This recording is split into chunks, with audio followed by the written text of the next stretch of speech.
If you are someone who is prone to a lot of anxiety, or you feel like I don't want to go deep and I don't want to do this, just fucking don't do it. Close the app and then just don't do it enough. Why should people listen? What is it that we're about to uncover? I think most people are using AI the wrong way right now. Or I think the real power of AI is actually looking inward at yourself. The only blocks we have are the blocks that are in our mind. From a top level, what is it that you've done? Over the past 10 weeks, being able to take all of my ChatGPT conversations, and I've essentially taken all of these things and built it into an AI second brain. And I've built it in a way so there's now 2,500 files, which are all of my thoughts, my frameworks of how I do things. It can write any content exactly like I would write it, talk about my philosophies, so I can actually search into my brain. The only reason AI can't do the things you want to do because it doesn't have all the context. It does no eyes, it can't hear anything, can't see anything. So all it's got is what you give it. And that's the only reason why it can't do the outputs as well. Why did you do this? It's like I'm building this second brain thing to assist me, but it's based on how I think already. What about the security of this? Oh, this guy is literally downloading his mind into AI. What if everything goes wrong? Does that scare the shit out of you?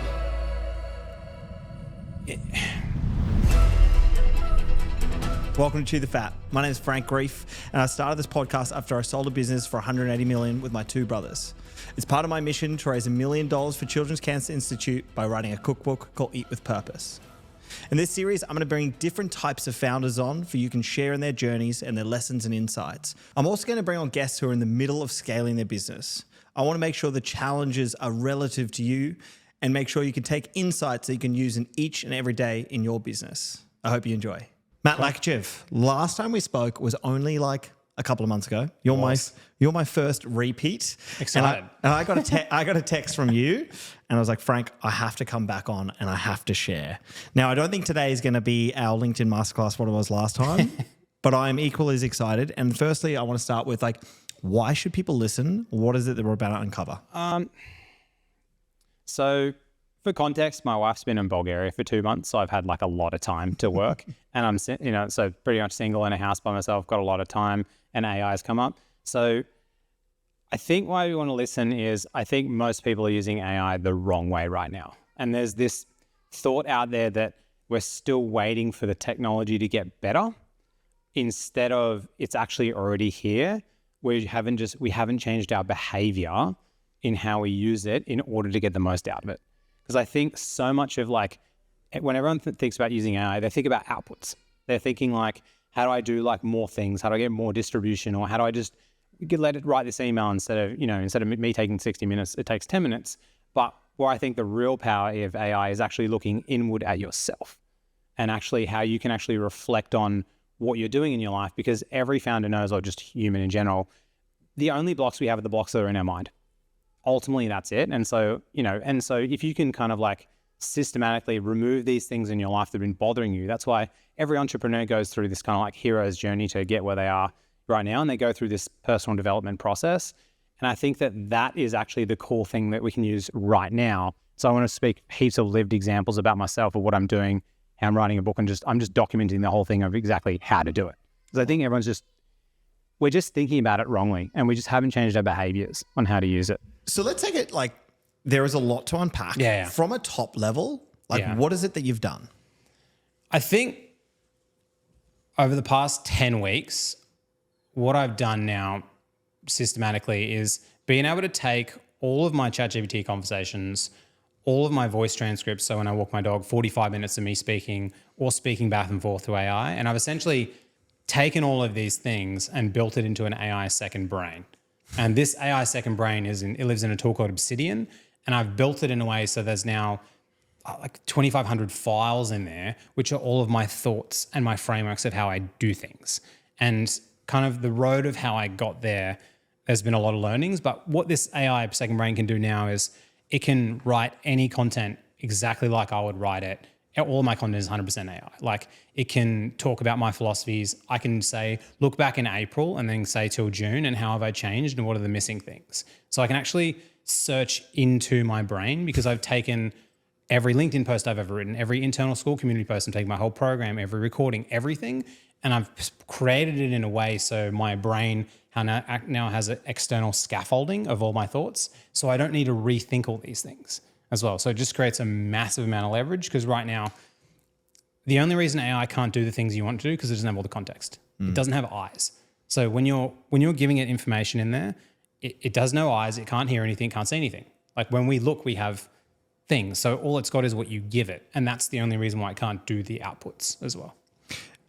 And before we get into the practical how, why did you do this? Because I must admit, when I hear my wife's away for 10 weeks, it's like, yeah, my bachelor time, I'm gonna work with AI. I love that. Yeah. So I'm bringing this out of my book anyway and talking about it. So like, there's a couple of stages of the process. So like 7 years ago, like I was like super lost. Like, so, before that I'd changed jobs 25 times, and then I finally decided, all right, I'm going to do accounting. Like I'm getting into this accounting thing. I was studying full time, working full time. And I was just like not feeling it though, but I was doing the right thing, even though before I'd changed 25 jobs, but I wasn't stressed. So I was trying to do this thing the whole time when I was there. And so, the whole time I was feeling all this tension. I was like, man, it's not going right in my life. But before that, I'd never felt stressed. Even though I dropped out of school, like I have very low neuroticism, meaning like my anxiety levels aren't that high on like a baseline. So I can go through a lot of things. But what we did is we went to a trip. This is random. We went to Coachella in 2018.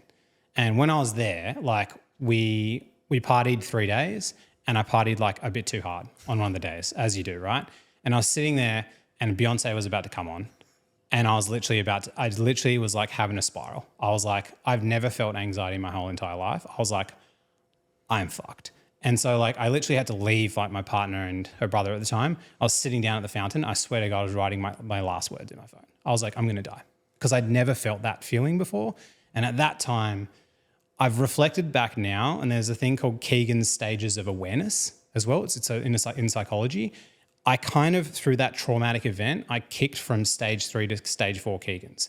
Keegan's stage 3 is when you give a shit about everyone else, and you're like, how do I fit in with a social circle? How do I you're very self-conscious. And stage 4 is kind of like, actually, I'm going to fucking go for shit myself. That's a very basic summation of it. So I went through this process that like in 2018 there, which was like a really traumatic event. And then after that, I went back home, still anxiety, until I eventually had a breakdown. And then I just was like, fuck it, I'm going to follow what I want to do. And so I quit my job, got a job in sales, and that's when I started like living like me. And so that was kind of like stage 4 where I was at. And so I felt like I had control and I was doing things, but we went back to Coachella literally 2 months ago and back in the state, but I felt fine going back and everything. But it's like it kicked some trauma back into me when I was there. Like I didn't take any drugs or anything. I was just drinking and that was it. But like, it's the first time I've ever kind of like logged out of social media in 2 years since building this business, because I was like, oh man, I have to build it, I have to prove myself. I lost 200 grand at the start. I was like, always had this like chip on my shoulder. And then I built it and I had 2 weeks off, and it was like all of a sudden my brain could think. And then what I did is like, we had this kind of first night at Coachella. The next day I got up in the morning, like pretty hungover, a little bit of anxiety and stuff. Literally went walking and I just started speaking to GPT, and I was like, why don't I crave going out and getting smashed anymore? Why don't I crave doing this? And I just kept going deeper and deeper and deeper and deeper. And I've like kind of reflected back on it now. I'd had a trauma that came back again, but I was going super deep with GPT unknowingly while I was walking in the sun in fucking Palm Springs. Then I had a coffee and that just set me off as well, as you do, right? I had a hydrolyte to try and balance it out. But and I'm just like going so deep for like 4 hours, and I literally, this like thing clicked in my brain, and I was like, fuck me. Like this, like everything that I was building and what I was doing is all trying to prove this stuff. And I started having all these like realizations, and it's like, it kicked me into it again. And they call it like stage 5 Keegan stages of awareness. And it's like, I was kind of kicking from 4 into to 5 potentially, where that's like, you start seeing everything as a system, and like super weird to think about, right? It's fucked up. But like you start seeing everything as a system, and then I was like, fuck. And then that put me on like another, like, I feel like I changed again through trauma. This thing happens to people when they're like, they feel like they're going to die, but like it got triggered by me using AI. And I've reflected with both my therapists on this as well and talk them through like what happened. And it's crazy because this happens in like near-death experiences when someone's 65, when everyone's like dying around them and they switch. but this got triggered then. And so like it changed how I think in general. And then I started realizing, I was like, man, I was so clouded before. Like I need to get clarity. And so that was what made me kickstart realizing that like everything is just a system.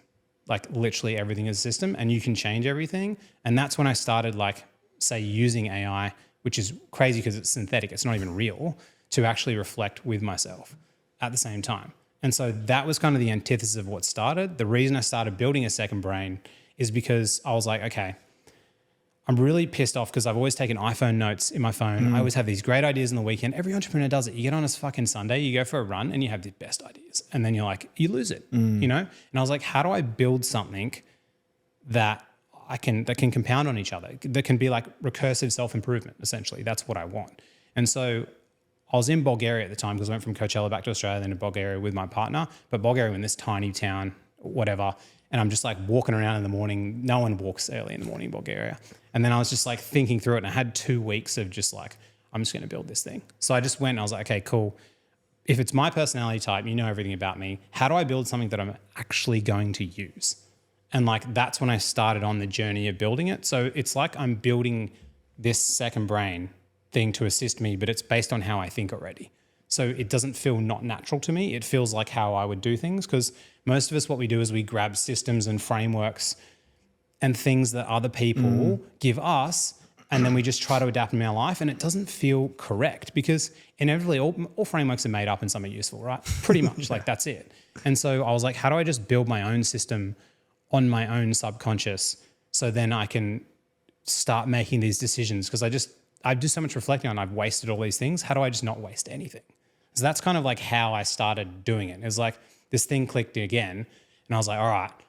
And it's like I'm getting more clarity. And then ever since then I've realized, man, I was in a sympathetic nervous state, like stressed for 2 years, just like low grade stress for 2 years. But when you're in that state for like 2 years, it's like you can't go deeper and see the meaning behind the meaning as well when you're doing stuff. So that's kind of how it happened. So super fucking random.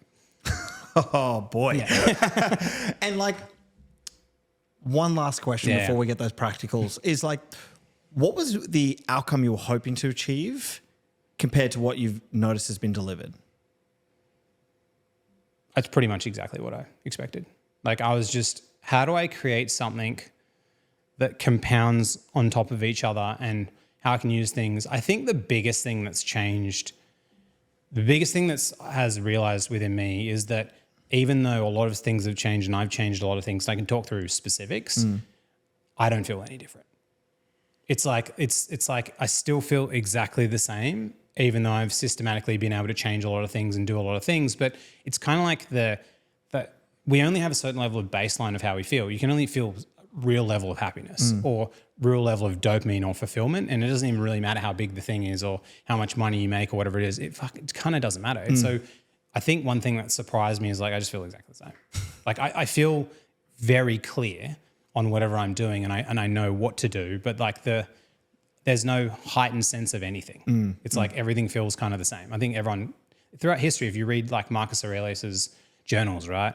Like people read that now and they're like, that's just fucking me. Like, cause like humans have literally stayed exactly the same. It's just the environment around us has changed. So let's talk about like, how did you go about it? So you mentioned there the voice notes. So can you take me through some of those practical steps? Yeah, I'll give you the exact actions. So I use AI in a few ways. So the very first thing you have to do is, and there's a warning or a caveat here as well.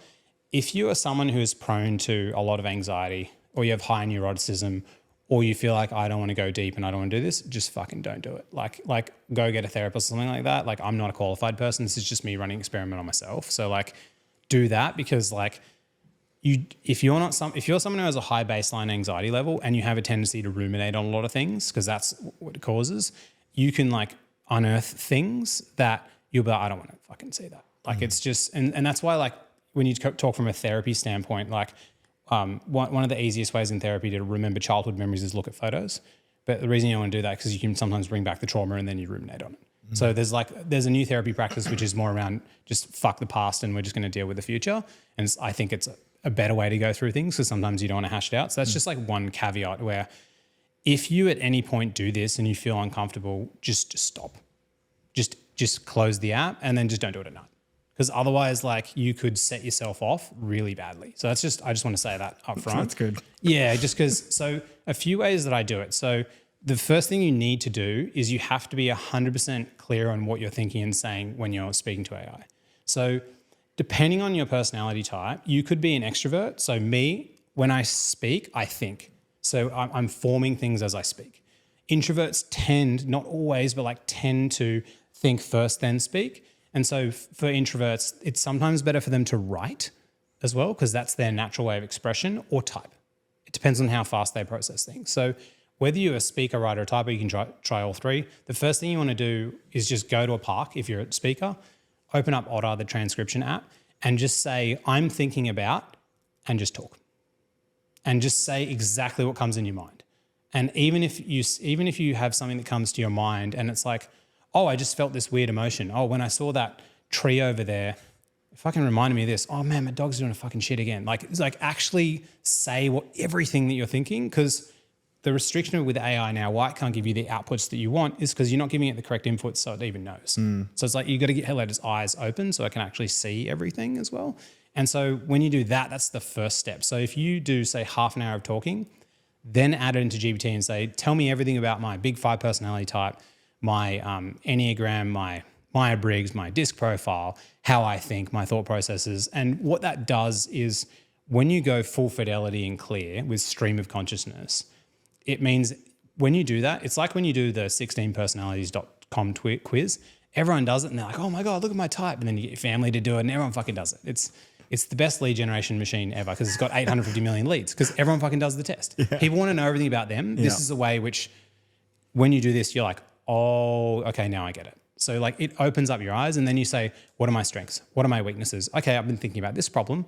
What do you think about this? And so it gives you like a profile or a bio of yourself that you can feed into it. And that's like a starting point on how to do it. Because if you start without that, you won't get the output. You'll read it, you'll be like, nah, it's kind of shit. It's like, because you haven't given it the input. So that's like the base layer. Then on top of that, the ways that you do it, one is, I'll go for a walk in the morning with my dog. I'll do a 20-minute or a 45-minute voice dump of just what I'm thinking about. And you're doing this like every day at the moment? Every day. Hours every day. Yeah, hours, like every day. Like, and so I'll walk in the park, 45 minutes, and I'll go back home, put it in GPT.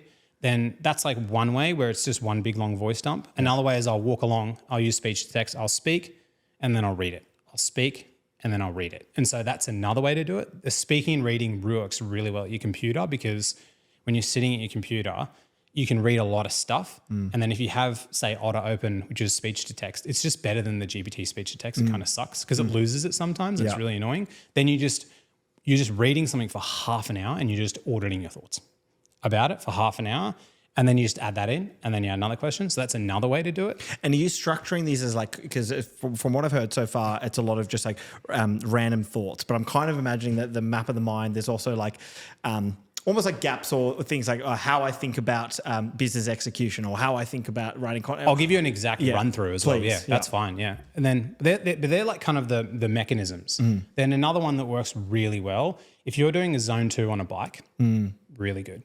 You're like, so if you speak to GPT and it speaks back to you, it's a different way for you to ingest the information, because if you listen or if you read, it's different, or if you're just speaking. So that's kind of like the first step on how to go through it. Now, if I'm going through like a problem, or if I want to sort something out, like the reason why the second brain matters to me is I don't want to have to rethink or re-go over things. And when I speak to it now and give it context about a problem, I want it to be like, okay, these are all the other things that you've already thought through. Here's how it connects. Because your mind's kind of like this interlinking thing. It's like you think about one thing, you think about another, and you can link things together.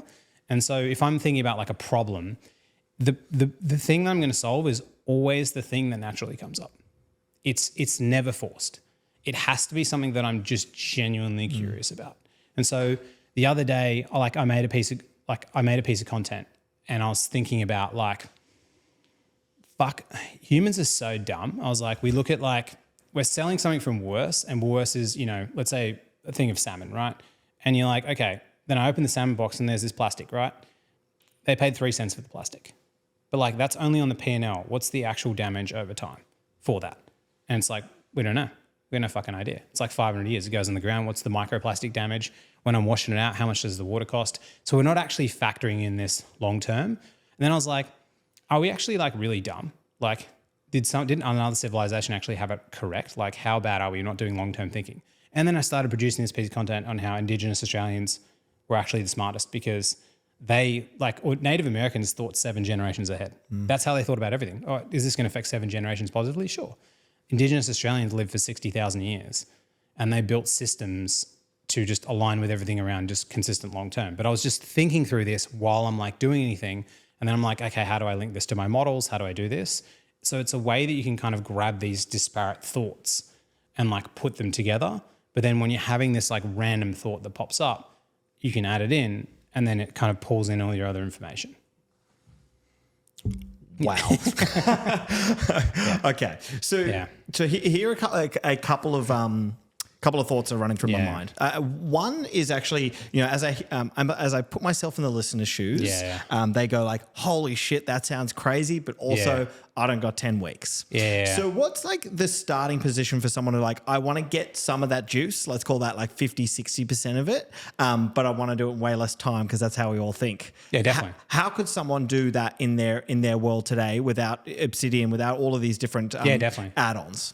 I think the first thing to realize that, I think what I've reflected on this a lot is like, there's speed, but then there's also time for integration. And so what I've worked out, because I've been tracking myself, like my say stress levels and my sleep, and then I've been really trying to track when am I in a sympathetic and a parasympathetic nervous state. And what I've found that you get the best juice from making change when you're in a full parasympathetic nervous state. It's why so many people crave going to saunas and exercising and doing this. It's because their body's like screaming at them, stop. Like they're like, you've actually, like one of the best things for an entrepreneur to do is just stop, just do nothing. But the problem, the reason we don't do it is because we got to here because we hustled, we have high agency. And so and because of that, when we stop, we don't feel safe. We literally are like, I don't feel safe. And so one of the things to do is like, if you're going to explore this, you have to do it at a time where you feel safe and you've stopped. Otherwise, if you're running low grade stress the whole time, what I've noticed like for myself is like when I run low grade stress, I just have multiple loops and things flying at me and thoughts from all directions. And you don't a lot of the time notice it. You just kind of think that's you. But when I'm in low grade stress, I'm literally thinking like a thought will come up where I didn't text that person back. And I'll be like, oh, fuck, I didn't text him back. But it actually doesn't fucking matter. And so that's how I know when I'm in that state. So you want to get into a parasympathetic state if you can. And you can look up ways on how to do that, box breathing, long walks, all that kind of stuff. But then when you're reflecting on something, let's say you're just going to walk in the park, right? I'd probably do the half an hour thing first. But let's say you're just going to go for a walk in the park. I just open up GPT and I just click the mic button and then just start speaking about whatever you're thinking about around a problem that you want to solve. It's just anything. And so for me, a problem I had was like overeating. So I'd be like, all right, like why am I overeating? Like why, I'm into fitness, like I'm training for CrossFit and Hyrox and all these things, but I've always had a problem of overeating. Like, why is that? Why don't I tie it into it? And then like, I just keep having these and asking these question after question after question and just try to remove as much ego from it as possible. Because anytime ego gets in the way, it blocks you from seeing as well, which is really hard. So just trying to remove ego. Then I was like, why? And I have conversations over 1 week. It comes up again. And then I kind of realized in the end, it was like, okay, I was in low grade stress all the time. So that caused me to want to do bad habits. Also, when I was a kid, I used to play a lot of sport and I'd go to school and I actually realized the amount of calories I had in my lunch. I had an apple, a banana, one sandwich with Devon on it and a packet of chips. But I was like, how old was I? And I was sprinting around. Then I go to soccer training. So I'd get home every night and I'd smash fucking 7 burritos and I'd be so full that my stomach hurt every night. And same with my siblings. We've talked about this. And I was like, man, like I literally eat to feel safe. Like I eat to feel safe. And I was like, and it wasn't like all of a sudden there was this serendipitous moment. When I recognized it, next time I was like, well, I'm not going to overeat now. And so like, we've got all these loops and things that we're running in our mind. So like when the food comes in front of you, I'd always be like, do I want seconds? Oh, I'm not going to have dessert, but then I would have dessert. So I wouldn't trust myself kind of thing. But now I'm just like, I'm just not going to have it. Because I've kind of like come to that conclusion myself that that's my identity. When, James Clear wrote in Atomic Habits, he talks about how like initially it starts with the thoughts, then it's like creating your environment in a way. Then you've like got to build the habit, which changes behavior, which changes identity in the end, right? I think you can kind of like skip past that stuff if you have a pain that's latent, been sitting here for a long time, and a person that you want to become here, that if you really zoom in and look at it, you can kind of just like skip forward as well. And so that's one thing that I was able to like get rid of around like so many other things. And then it doesn't take up my brain space. Like it's like, I don't ever think like that. So now I used to like stress, like the other week, my dad came into mine and we went out to dinner. And I used to really stress going to dinner on a Friday night because I didn't want to eat bad food because I'd train on the weekend and stuff. So I'd feel guilty if I didn't do that. But I remember I like went there and we ate steak or whatever, and there was heaps of chips there, whatever, and I just didn't eat it. And then Dad was like, he wanted to have a tequila, and I was like, I'll just have one and I just won't feel guilty. And because I used to always feel guilty around that. And then afterwards he's like, I want to get ice cream or dessert, and I was like, I won't have anything. And I was just like, then I reflect back, I'm like, fuck, like 2 months ago I'd have been like, I would have eaten all this stuff and then I would have been like running the next day to like punish myself for some reason. So it's like going through these reflections, like, but the reason I think that AI can do it so well is like, there's never been a point in time where you could have a thought inside your mind about something that's stressing you, and then you just speak to this thing that it gives you feedback speed. Because when you have a thought, you got 20 to 30 seconds, otherwise it's got fucking gone. And 20 to 30 seconds, it has that level of emotional intensity as well, because once the emotion drops, you lose it. So it gives you fast feedback speed. And then when you speak fluently, you speak out loud, oh, this problem, blah, blah, blah, it gives you back essentially your subconscious, what your subconscious is thinking. And then you read it and you're like, oh yeah, because you've actually already thought it like for 6 years or whatever. And then it gives you this, it's so clear back to you that then you go deeper as well. And that's recursion depth as well. Then you ask it again and again and again. And then it's like you're thinking through it. So you're practicing like therapy, journaling, all these things all in one, but in kind of a synthetic way. And then eventually you get to the point you realize you're like, oh yeah, like what the hell? And then that's when like identity change happens. It's like you just want to be like, well, I'm just not the person that does that. And then you kind of come to the conclusion yourself. So I think that's probably that's probably like the biggest thing that I've taken away from it. I think entrepreneurs believe that we can change everything, but a lot of the times it's the stuff in your head that you got to change. And so like every entrepreneur goes through like the personal development like process as well. Like you just naturally evolve, and your friends see it as well. They're like, you're not a fucking same person, because you're not. Like you get forced into it. But I think when you can kind of systematically go in and like really observe things really closely, now I just don't even think about that. So we've got a certain amount of RAM that's in our brain. We've got only a certain amount of working memory. So like, I don't want these thoughts coming in around these things. So it's like, all right, I'm just going to dive deep into it to really like understand it, to then be like, okay, that's not a thing anymore. Fucking hell. Yeah. I love it. So let me give as I hear those things and then I think about the person listening, I want to share, I guess, a practical way that someone can implement that in the lowest fidelity way possible. Number one, what I hear, and I'm going to play it to you and you can tell me right or wrong. I reckon what's a really good spot here would be like ChatGPT in a project. Yeah. And so you use the project function to kind of be like, this is let's call that the version of your brain before they move over to the other tools. Yeah. And I've done this with like tone of voice. Yeah. So I've done, I've asked ChatGPT just directly the question, like, what is my tone of voice? Yeah. Spat me out a 4 or 5 page report, and it's given me like, these are the different like archetypes of characters you're in, and they're okay. But I was like, okay, how do I get better with it? I just asked the question and it gave me the suggestion, do voice notes. Yeah. And so through that series of doing it, now the juxtaposition between you and I is it sounds like you spent 100, 200, 300 hours on this. I probably spent 4 or 5. Yeah. But I have something specifically, let's say for content, that's like 50, 60% good, which is like triple as good as what it would be straight out of, when you just ask, write me the content. Yeah, definitely. So I think that's a really good practical way to do it. And then also like you can start to get it to ask you questions as well, where in the voice mode where I said like, okay, I asked it, okay, if we were to build a map of the way I think about business, what would be the questions? And so I use my car time as it to ask me questions like, okay, when you're doing this kind of problem, how would you solve it? To kind of unpack that. Yeah. How does that sit in terms of like a simple way for people to execute before building an entire brain? I think you don't need to build an entire brain. I think the first thing to do is the 30-minute exercise. Yeah.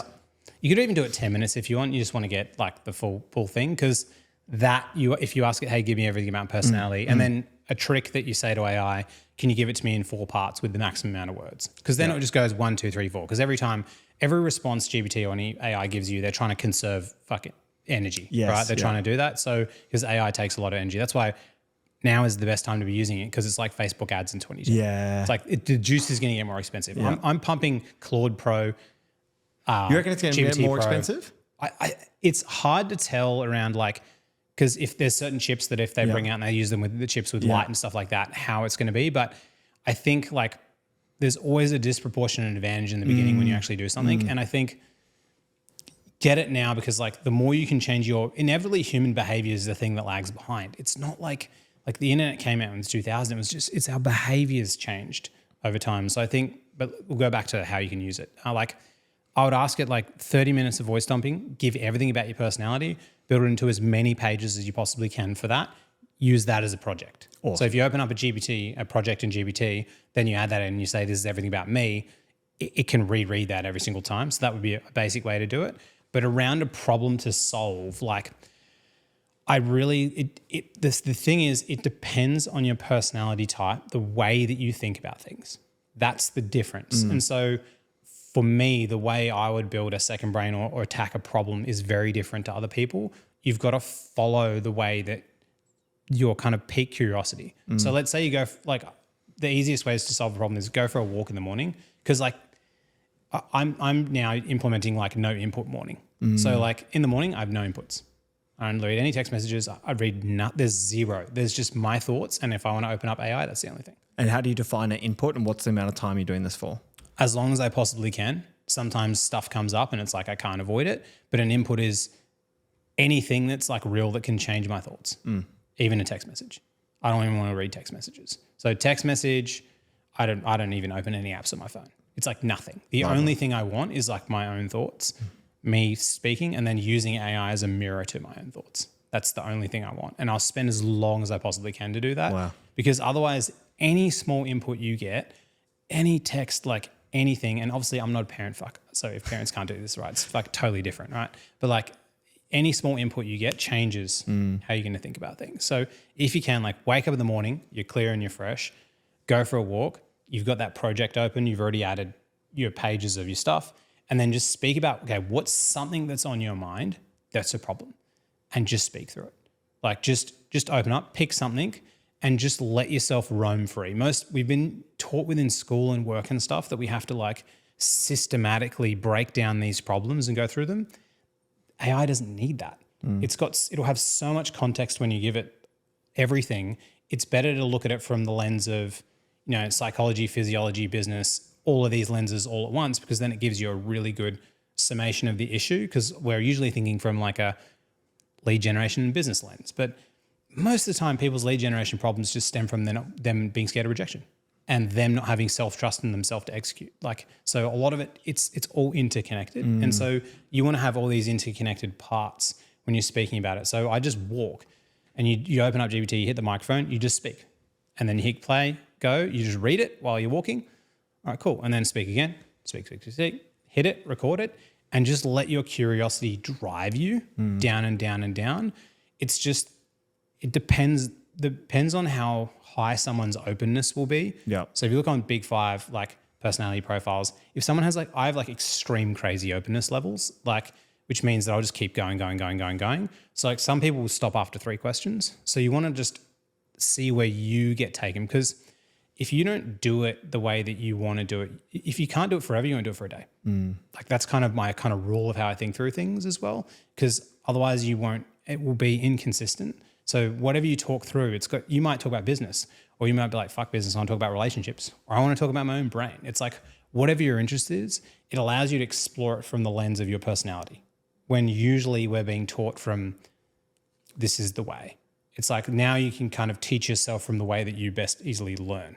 And so that's, I'd say, the easiest step to do, because whenever someone does this, or I've told someone to do it, they're like, what the fuck? Like they're like, man, I got the craziest good responses. Like, this was so personalized to me, because it's just reflecting your subconscious back to you with all of the other context as well. And so that way you can kind of systematically work through each kind of working through something, or just talk about something. So I'll go for a walk and I'll be like, I had like a call with one of my clients last night. I can see he's really down, like it kind of really bothered me. It was really weird that it bothered me, because it was like, 8:30 at night and I didn't want, and I just keep like just talking about all these things. And then it comes back with these responses or things that you're like, oh yeah. And then you explore that and you just keep exploring that.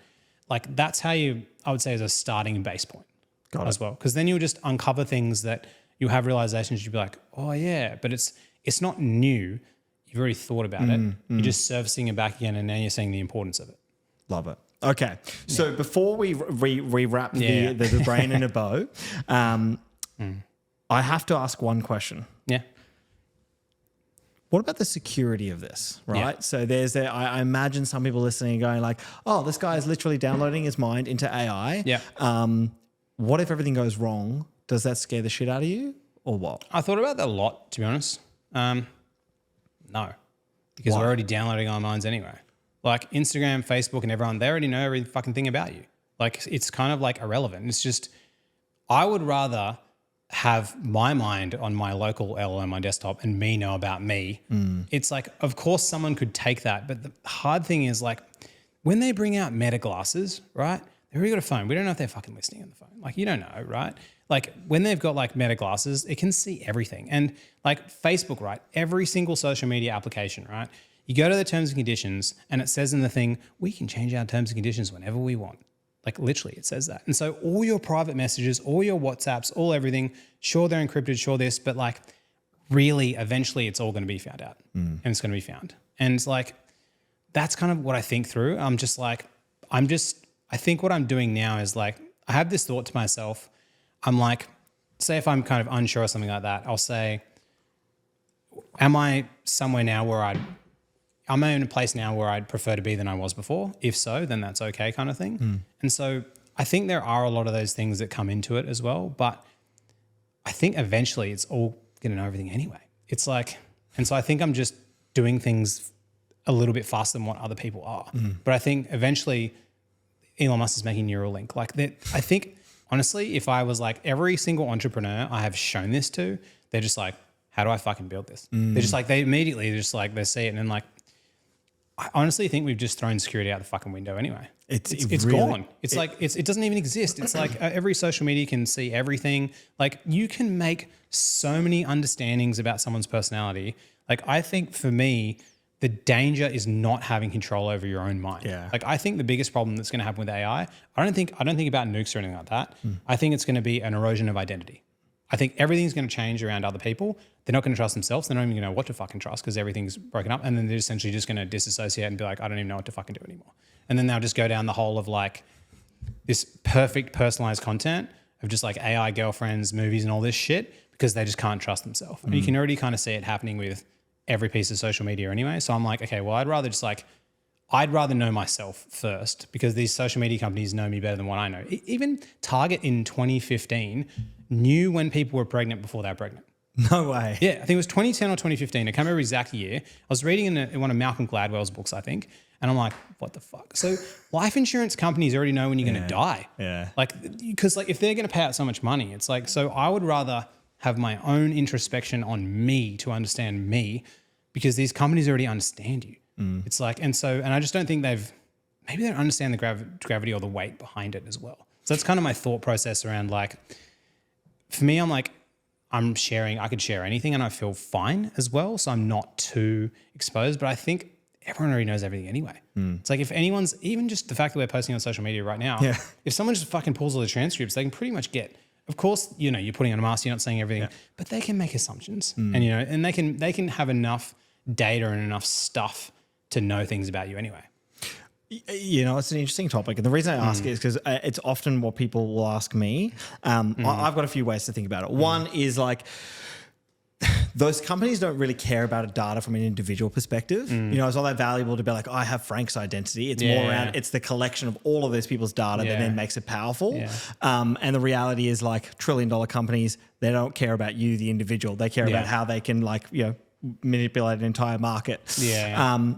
Second thing is, to your point there, which is really interesting, you're kind of controlling it. So Yeah. so instead of just like it's happening without you knowing and it's happening regardless, you're controlling the outcome, and then you're at least getting to interface with it rather than it's happening somewhere else and it's a black box to you and it's just known. So it's quite interesting. There's something you touched on there, and it's something I've been thinking about a lot, which is like, what is the next iPhone moment? And you touched on around Meta glasses. I'm curious, just from a pure curiosity standpoint, like, what do you think that might look like in terms of that next iPhone moment? And when I talk about the iPhone moment, I mean the moment where all of a sudden everybody has phone and that's the form factor of choice. Do you think it's glasses? Like, what are your views on that? I think it's just going to be behavior. I think it's just going to be how people behave with the tools. The technology is already there. It's like now, like after building this second brain thing, I've got like 80,000 vectored files where I can literally say, hey, what are the things that from all my things have I left unsaid? Or what are the things that I'm not attacking, or the problems that I'm not doing that I can't even see? And it can unearth these things. I'm like, yeah, that's fucking correct. Like, I think that it's just that we're taking the tools and the technology as is, but we're not trying to make it better because we think this is the best way to do it. But ultimately, like, I think once people's behavior changes, it's just, when GPT came out, everyone was like, oh, this is fucking crazy. But like now it's like you can see like more of your conversations that you're having as well. Like people are just like, oh man, I did this thing the other day and like it was crazy. But I think once it kind of becomes mainstream around how to use it, I think that's going to be the moment. But I don't know if there's going to be any moment. I think I've reflected on this a lot. I think the moment will be for a lot of people when they realize, oh fuck, the world's changed. The world's what? The world's changed. I think that will be the moment, probably in like, honestly, there's no way to fucking tell. But like I'd say 2026, 2027, because even now a lot of people just live in denial. Like even just the fact of you admitting AI is like a million times smarter than me. Most people, that's like, they can't do that. Like I went to my mum's house the other night. Her friend hadn't even heard of ChatGPT. Yeah. And so like I think for the moment won't be a good moment. I think it'll be when people start laying people off at companies. Like if AI stood where it is right now, right? And people just changed their behavior over 5 years, we'd have heaps of layoffs. People just haven't realized the actual potential of what you can do. Like we're bringing out a product now, which is called Growth Mode. And it's literally in 60 minutes, you can have every funnel, every landing page, your whole fucking CRM, all of your stages of everything perfectly branded and done in 60 minutes on a call. This is like the whole website industry. Just like, and of course there's custom websites and all this, but like 80% that's just gone. And like we've just done that because we've deep dived on a topic with a small team and stuff. But then I just think, okay, imagine what is going to happen when there's like millions of really smart people going super deep on this thing. And I think a lot of what's holding people back is just kind of what's in their own mind of what they even think is possible. That's the thing. It's like we've got this tool with infinite possibility, but like we don't really know how to use it and we haven't really changed our behavior. So like I'm pretty crazy, and so I don't think many people would do kind of what I've done as well. Like I had a guy who he was in cybernetics 30 years ago. He's been the president of multiple things. He was named one of top influential people in the year 2000. He saw one of my LinkedIn posts and he ended up writing a book on what I did, and he reached out and cited me in this scientific paper and shit. I'll show you after. And he's like actually legit. You look him up and he's like, this is fucking crazy. So I think like stuff that I do is like crazy, but I think I'm just a bit behind, like a bit further in front in years around what I'm doing. But I think the moment will be, I think the moment probably will be like when there's a deep fake that's really bad and it goes around. I think that'll be the moment where everyone's like, fuck. Like I think that something like that will happen where this thing changes, like COVID. That was a big changing point where everyone's like, oh, you've actually like got to leave the office. Like I've actually got to go home. That was like when people just started like, this is fucking crazy. But I think it will just be for an individual, it will be when their behavior changes and when they speak full stream of consciousness to AI and they actually get feedback back that really matters. Like if they get that back, then you're like, oh my God. And then if your behavior changes where you start using it 3, 4, 5 like hours a day, it's like, then you'll just be like, so I've already had that moment like 2 months ago where I'm like, this is fucked. Nothing's going back to normal. Like I've had that. So I think on an individual basis, it will be different. But then from a global basis, it'll be when some big event thing happens where like, or it might be like, some company lays off X amount of people and it'll just be like this thing that happens where people are like, yeah, that's like, it's changed. I don't think there'll be like a device or a thing or something like that that will actually come out or change it. Interesting. Yeah. So one of the things I've been thinking about a little bit lately is, and I feel like right now is the golden age. And so you touched on it before, which was like when Meta first launched advertising, and people talk about the golden era of like spending a cent on a Google search or a couple of cents on advertising. Your cost of customer acquisition was so low, and now it's like ridiculous. Yeah. I think that's what we're seeing right now with one, AI, and two, business in general. Yeah. So I showed you the little children's book we made. You can do that. We did it with a series of prompts. Yeah. And it's like people can literally build businesses with the tools available today. Literally. But you know what's really interesting is like, I wonder how long until this closes, because one of the things is like the recent moment of VO3, the video generator from Google. Yeah, it was huge. And then if you're on TikTok or Instagram, people have been bringing out these like Yeti viral videos, which is like a Yeti in the bush. And it's like, haha, funny. But you're like, oh, that's got millions of views. And then now I've been recently seeing on YouTube, people are building AI agents to build out content. And so if you kind of look at it, you're like, the door is closing. There's like this finite number of time now that we have before it becomes at scale, and there's 10,000x the amount of content. Yeah. And there's not necessarily a question there, but I think it's more just like to stress people to realize like they have the tools available now, and if you utilize it, you get the benefit and you get the power. If you don't, at some stage soon, there's going to be there's almost like too much noise, and then how do you cut through once that door closes? Yeah, I think there's a few things to unpack there, but I think that the thing that's going to matter more than anything is like obviously getting in early in business, making money and stuff, like setting yourself up makes sense. Because like do you remember Maslow's hierarchy of needs? Yeah, so it's like stage 1, you're worried about food, water, and shelter. If you don't have those things, you can't think about fucking global warming. This is why when everyone's like, oh, this country is not doing these global things, I'm like, yeah, this because they're trying to fucking eat. Like no one it's dumb. Like, and then you've got stage 2, which is like financial security and security. A lot of people are stuck in the financial security bucket. Like 90% of, say, Americans live week to week. And so I think from a standpoint of like moving up to that point where you can have more bandwidth to see makes a lot of sense in doing that. But I actually think that the meta hack for AI is going to be how you can integrate it with yourself to change yourself. I actually think the biggest problem is going to be like an erosion of trust. I think that's going to be the biggest issue that happens, because just within business, within anything. And I think ultimately you've got to learn to be able to trust yourself. And so I think working on yourself, it sounds really cliche, and I've never been into like woo-woo shit before. Like it's not even that. Like I've never been into that before, but I'm like, no, actually this is like getting you the best competitive advantage, because what happens when all the work that you've done on building something, next day an app comes out, fucking up in smoke. Yeah. How do you deal with that? How do you comprehend that? And I think the people who will win are the ones that just adopt to change, and they realize that change is the status, is the thing. Things will just change. And so I think there is a window right now, say from the content lens, I think content's hard to tell. I think what's going to happen with content over a few years, the hard thing is like, I wouldn't even call myself an expert at anything, but 80% of experts' advice past 5 years are wrong. So all the things anyone fucking predicts anyway is always wrong. But I think if I was to like speculate, I would say there's kind of going to be a few different types of people in the next few years. People are just going to get off social media altogether. They're just not going to consume content. They just at all. They will just flat out fucking, my brother's deleted Facebook. Like my dad deleted it a while ago. They just get off.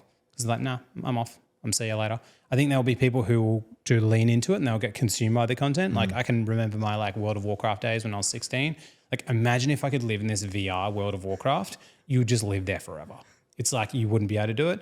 And then so I think there's people just going to abdicate and they're going to be like, fuck off, and they're going to build Amish communities. I think people are going to just get so immersed in it. And I think other people are just going to have to just embrace it and be like, I'm just going to fucking change with it. Because like that's the only thing that you can do. When it comes to like opportunities now, honestly, like the best opportunity is just to sell to old rich people. It's just, that's how you do it. Like they've got so much money and everything's changing around them and they're so fucking scared and they just don't want to be left behind. And they've built their business on all these things, that their skill sets that they built, which maybe don't matter as much anymore. And they have so much money. I think if you're a young person and you want to do it, just walk into a freaking any business because they're terrified. Like people don't say it because like, you don't want to say it, but like they're actually terrified and they're scared. And so if you're selling AI anything now, just don't try to do it through content. Just talk to the person. Just literally go into their business. I promise you'll get the business, because the person will be like, oh my God, this is a real person. This is not some weird online content. Because old business owners don't really buy from content. They just don't. They do it through talking with individuals. And so if you want to make money right now, I'd be like, okay, who are the old people with all the money? And what's an industry where I can build something that's like really fucking easy, but to them it would save them or make them so much money? That's what I would do if I was going to think from a money standpoint. Because like ultimately, whatever you want to sell, if you help people make or save money, that's when they pay the most money for it, because they can quantify it in their head. It's like even the best therapist in the world might only be $500 an hour. Like my therapist is like $400 an hour, and she's like one of the best in the world to cater for me. And I'm like, I would pay so much more money, but okay. Because like the quantifiable results don't add up. So if you want to make a lot of money now, you just got to sell something to someone who like has a lot of money, preferably a small business. Because if you're first time going into it, if you sell to you've probably sold to enterprises before. It's a shit fight. Like it's terrible. And if you don't have legal, this fucking all these things, this insurance, it fucking pops out of nowhere. So I would be like small business owners, people who your parents' friends know, just talk to them. They'll buy shit off you. Like, you know, and be the young person that goes in there and be like, I'll implement this AI thing to you. Even if you show them how to use ChatGPT, that there's a guy who I know who's built a whole business where he just goes to old businesses and he's like, here's how to use GPT. Here's how to talk to it. Here's how to do this, because the competitive advantage you get just from knowing to use the tool. So I think a lot of people, like especially young people, they overthink like what it is. The way to like in copywriting and in marketing, right? In copywriting, if you read all the old style copywriting books, like the Boron letters and all them, they always say when everyone zigs, you zag. So when everyone goes, you know, content, which I think is good, but like when everyone's going content, massive promise, I'll get you all this money, you zag. I'll come and see you in person. I'll get you this small result. Here it is. Everyone else is crazy. I know what's going on with them. That's actually how you win. And so I think most people who are like, who I know make heaps of money now is like, they just be human. It's like people are craving connection. It's like, it's crazy. And it's like, it'll become exacerbated even more because like, I don't look at Instagram threads much. I don't have TikTok, but I opened it like on Saturday night and I haven't watched it for 6 weeks. I was literally going to have like a meltdown because I couldn't believe how much it's changed and how much better it is. Oh, interesting. I was just like, fuck. Like I was like, how good is the content now? I was like, oh my God, it's been 6 weeks. I'm just like, this is fucked. So I think the content, I think when you have a unique angle and a take and you also have authority right now, I think your content matters a lot. So if you already have like, and there are avenues and stuff you can explore, but if you want to just go for like money, I would just be like, I'm just going to go talk to the old rich dude, like who already has this small business, who's just terrified his business is going to go under. And he's probably got like 20 property portfolios and he's probably got 10 million bucks in his super. He would just like fucking pay whatever, charge him anything. There's actually, I'm going to butcher the stat. It's something dramatic, like 60% of the wealth is going to be transferred over the next 5 to 10 years because there's big, essentially all the boomers are retiring. So what your point there is very, very poignant, and like, and there's a lot of investment firms who are now looking to gobble up some of those businesses at like a one-time boring businesses, one-time ratio. But yeah, like things like an AI agency to go sell ChatGPT is like, there's kids. I know a guy, 20 years old, started a business. I think it's 6 or 8 months ago. 3 million recurring revenue, and he's doing AI agent automation for boring businesses. You can probably even just set up fucking Zapier and just say it's AI. They wouldn't even know. Like it's just so many. Like the hard thing is like we've just say the Australian economy. We've just had this fucking bull run just forever. Just because like we've just had really good immigration. And like we've had a lot of outside investment and our dollar's strong and just all these perfect factors that exports are really good and stuff like that. All these things happen with a desirable place to live, great culture, all this kind of stuff. So I think when I look at like a lot of Australian businesses, I'm like, a lot of them kind of suck. Like if you went to the US, you would just get flogged. It's why a lot of Australian businesses, when they try to go to the US, they just get flogged. It's just because like the competition here actually isn't that hard. But what I'm saying there, what I mean by that is like when you go into the businesses, you'll be able to find these like holes. Like before this business, I used to sell phone systems. So we used to do phone auditing, like telephone bill auditing. And I won't name the businesses because I can't remember we signed an NDA, but like I would go to the biggest charities in the whole of Australia or the councils. One council, right, was overpaying. They overpaid $500,000 on their telephone bill over 2 years. $500,000. Like, and I was just like, what the fuck? And like, we were like, hey, we can help you get this money back. And like someone left and like, oh, we can't deal with it for 3 months. And I was like, what the fuck is going on? Like, it's like, so there's so many of these businesses which just have all this money and they're just there because when you're just there for 30 years, you just have trust in the market. You're just there. It becomes an easy choice. You drive past Macca's it's kind of shit, but I'm going to get it. It's like, it's kind of shit. I'm going to feel a bit shit afterwards as well, but I'll just get it. So like when something just exists, it has innate trust that's been built because people think, how could it have existed if it's been there for this long? So I think these businesses, because like the economies of scale with that business, they're kind of like, if they went in a competitive market, they'd be dead. Yeah. But they've kind of got like so many inefficiencies that if you go inside, you can be like, I just fix this. So when we used to do the phone bill stuff, we're like, here's how to save 30 grand a month. Like one of the biggest charities in Australia, we're like 30 grand a month like that. And they were like, oh my God, just because they're inefficiently run. Like, so there's all these like businesses that like, if someone goes in there and figures that, that's what I think Cody Sanchez that's all she talks about is just like, just buy a boring business. But I think if you're going to make money now, there's so many angles you can do it. But I think you want to go the non-sexy way where other people are going, because that's always the way that works. Like everyone knows the plumber who left school and who owns this big plumbing. Like I got a friend of mine who he grew up with and he dropped out of school, but now he owns an electrician business with like 50 staff. It's like, because he just like got into the non-sexy business. And so I think you want to combine AI with the non-sexy. Like that's the route that I would go down, because the gap of knowledge between that business owner and you is so far. And like, but this is why I hate when people sell to startups. I just can't deal with it, because the startup is like, especially a tech startup, they're super savvy. They'd rather spend their time than money. They're like workhorses, and like they see your thing and they'll kind of just like take it. And so like the gap that exists is only this small. So it's like you don't have as much of a gap. It's better to have a really large gap. And you probably look at this business owner over here and you're like, how do you not know how to use ChatGPT? But it's actually that difficult for them to start using it. So it's just like you're just showing them. It's like when you give someone ChatGPT and you're like, here's how to use it, and show them how to use it. It's like they're discovering fire. It's like literal magic. They're like, I can't even deal with like how good this is, especially how good it is now. So even just introducing them to that thing, that's how I'd think about the money thing. If I was looking at this time zone, because I think a lot of those businesses are just going to be dead soon, which is really sad to think about. And that's like really worrying, but like they just will be, because people will just bring out, like, you probably see it a lot with startups and stuff. You've probably seen so many startups and you see their stuff and you're like, man, this tech is like 10 times better than that big company. They're going to eat it. Like literally, it's just time hasn't passed. Enough time hasn't passed for it to actually happen. It's because this big company's been there and they've got this board and these things. So there's this level of respect and trust that's innately built in the market. Like if you go with a younger person with a small business, there's essentially risk. But eventually the people are going to realize, actually, there's not that much risk. And then they'll actually get taken over, which is kind of crazy. So as we kind of close up, one of the things for all the punters staying, they've stayed along, they've listened to us and they're going, fucking oath, let's go. How do I take some practical steps? Now we've talked about the practical steps from the brain. The sense I get is you've tried many things. Yes. What are the things from an AI standpoint that have made the most material impact above and beyond the brain? So your day-to-day tools that you're using.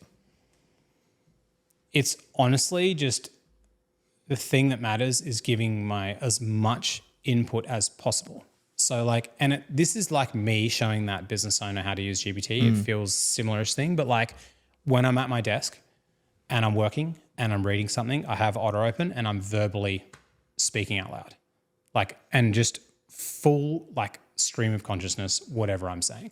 That's like the biggest block, because I've used my AI second brain to analyze my chats before and my chats after. And like before, I wasn't getting the output that I wanted because I wasn't clear with exactly my thoughts. And so until you do that, that's like the biggest competitive advantage that you can have, I think, right now, as well as just, it's weird because it's like authenticity. It's like the only long-term thing you can do. But it's like when you just do that and then you build a file or something like that with your summarization of the notes, I can put some notes down underneath. So if people want to click it as well, they can do that. But like, then you want to create a file, let's say you have a discussion with the GPT, and I can kind of walk through, show how I do it. I'll be like, okay, cool. What are the 3 models out of this conversation, ways that I think about things that we could draw out those models, and I can save them and I can add them to the project next time so it can read it. And so it can start from another starting spot. So then you can keep building. So you don't need a whole second brain or any of this stuff done. You just want to be able to pull out, like, because most of the insights that we have, we just lose them. We just lose them. We have a conversation, whatever, Apple Notes is just, nothing goes anywhere. But you want to have a conversation and then be like, okay, what are like the key things that I got out of this conversation? And can you build a model and a structure for it so I can export it out? And then it will go 1, 2, 3. and then you'll just take the 3 things and just save it somewhere. Got it. And then next time, upload the 3 models, upload the thing about your personality. Cool. Based off where we left off, this is how I think about things. Continue. And then if people start doing that, they'll figure out a way to build some external second brain. All that is cognitive scaffolding. It's like, this is just all the information I've already thought of. But you just want to pull out the core insights of the conversation thing that you've had. And like, what are they? And you don't need to pull everything out, but even a couple of things will be more valuable, because when you go, I think so many of the models and frameworks that we already have in our head, we just haven't externalized them. And so when you speak like that and then you pull it out, you'll have this model about how you think about things. And then when you go to make a decision, then it will be like, actually, but based on how you think about this, and you're like, oh yeah. And then you're like, so you won't need to like rethink through the problem. Yes. It's like, which is super annoying. Okay, let's rethink through the whole thing. That's interesting. Let's just go from a starting point of here of like where we are, and let's build on top of it. And then to get more crazy, then what you do is you're like, okay, let's take all my models. What are the models of my models? What am I not seeing? And then it will give you things that you're not seeing. And then you build on those models. And that's like AI, recursive self-improvement. It's like you're building on your own things till eventually it becomes like, it's kind of half you, half augmented. It's like half kind of, because it takes your model, it makes it better, and then you agree with it. And then it's kind of hard because like, is this me? Is this AI? I don't really know. But like, it's creating that base, because then I think if you start getting into the habit of just speaking with full stream of consciousness and then just drawing out these models as you go and just saving them in some file or some way. And then later on, when you want to build something, which is just something that houses your thoughts, just say, how would I build this? And it will just tell you. And then just say, how will I build this for my personality, for everything you know about me, so that I'll just keep using it and I'll want to use it. Because ultimately you won't do something forever if you won't do it. Like if you won't do it forever, I wouldn't do it for a day. And so you want to build it so it's long term. And so, but if you align it with your personality, you won't need then to think. So me, when I wake up in the morning, I just walk my dog because I just like it. And I just open up GPT and I just talk. And I'm just like, I'm not doing anything that's like different. But before I used to read all these books on like, you got to journal in the morning. And I'm like, I'm fucking writing their journaling. I'm like, this is too fucking slow. You know, but it's because I'm an extrovert and you speak 3 times as fast as you write, or probably more. And the way that I get clarity is through speaking. But you may be someone that does journal and you might realize this voice note thing is fucking stupid. I'm going to write. And so then you just write and you take a photo of it and you add it to GPT. But you first want to know yourself, because if you know that, then everything else gets unlocked. Like everything else, and then they'll be like, I reckon some people will build some second brain off stories. Like I think a lot of people think in stories, they don't think in frameworks. That's just the way they think. So if they're an introverted feeling type, like say my sister, right, we're very different. She thinks through writing. That's how she gets clarity. And like she has a different thought process than I do. And so like she would have something else that's slightly different or constructed, but ultimately you want something that's like sustainable that you can do. Hopefully that answers the question. It does. Yeah. Thank you, sir. Mate, this has been an absolute pleasure. It was fun. I've already got a few takeaways for myself, and the journaling one just hit me home, because I've tried the journaling thing, and I'm like, fucking hell, I write so slowly. My brain to handwriting connection, terrible. Absolute pleasure, Matt. Thank you so much. Thanks, appreciate it.